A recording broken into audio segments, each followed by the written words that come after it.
ہر سال محرم آتا ہے، ہم مجلسیں کرتے ہیں، نوحے سنتے ہیں، ماتم کرتے ہیں اور 10 محرم کو یاد کرتے ہیں۔ لیکن کیا کبھی آپ نے ایک سوال خود سے پوچھا ہے کہ کربلا ہی کیوں؟ آخر ایسی کیا بات تھی کہ رسول کے نواسے امام حسین ابن علی کو اپنا گھر، اپنا وطن، اپنا سب کچھ قربان کرنا پڑا؟ بہت سے لوگ کہتے ہیں یزید برا حکمران تھا، لیکن کیا صرف اتنی سی بات تھی؟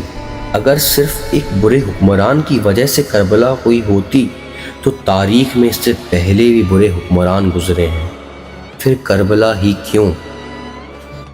یہی ہماری کہانی کا پہلا سوال ہے۔ اکثر لوگ سمجھتے ہیں کہ کربلا 10 محرم سے شروع ہوئی، لیکن کربلا کی بنیاد اس دن رکھی گئی جب امام حسین سے ایک چیز مانگی گئی: بیعت۔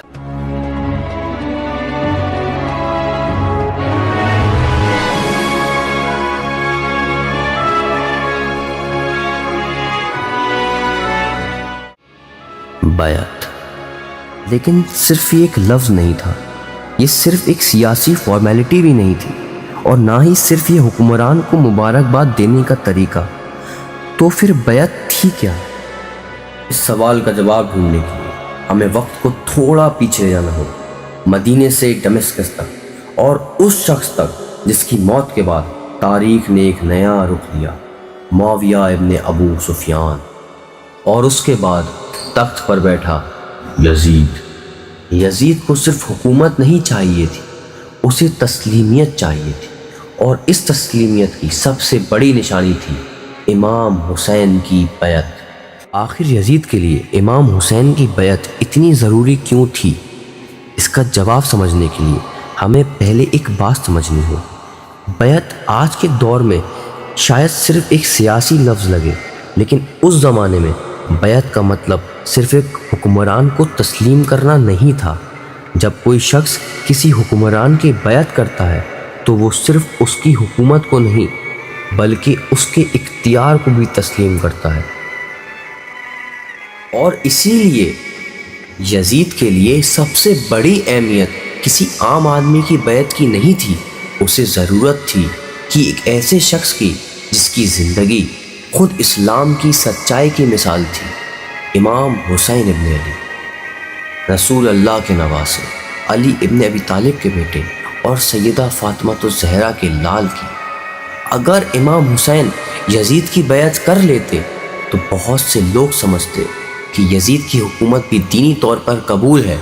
اسی لیے یزید کے لیے امام حسین کی بیعت صرف ایک سیاسی ضرورت نہیں تھی، وہ اپنی حکومت کے لیے سب سے بڑی تصدیق چاہتا تھا۔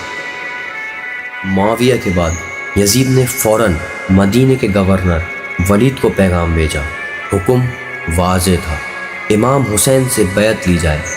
روایت کے مطابق یہ معاملہ تاخیر کا نہیں تھا، یزید چاہتا تھا کہ اس کی حکومت کے آغاز میں ہی سب سے بڑا نام اس کے ساتھ نظر آئے۔ رات کا وقت تھا، مدینہ خاموش تھا، لیکن اس خاموشی کے درمیان ایک ملاقات ہونے والی تھی جو تاریخ کا رخ بدلنے والی تھی۔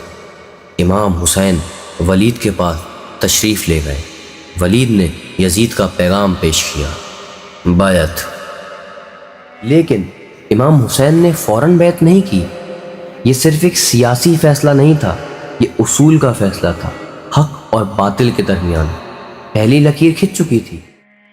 اس رات نہ تلواریں چلیں، نہ جنگ ہوئی، لیکن تاریخ بدل چکی تھی۔ ایک طرف سلطنت تھی اور دوسری طرف اصول، ایک طرف طاقت اور دوسری طرف حق۔ امام حسین جانتے تھے کہ اس فیصلے کی قیمت بہت بڑی ہوگی، لیکن کچھ اصول جان سے زیادہ قیمتی ہوتے ہیں۔ اور اس فیصلے کے بعد امام حسین نے مدینہ چھوڑنے کی تیاری شروع کر دی۔ لیکن مدینے سے مکے تک کا یہ سفر صرف ایک سفر نہیں تھا، یہ کربلا کی طرف اٹھنے والا پہلا قدم تھا۔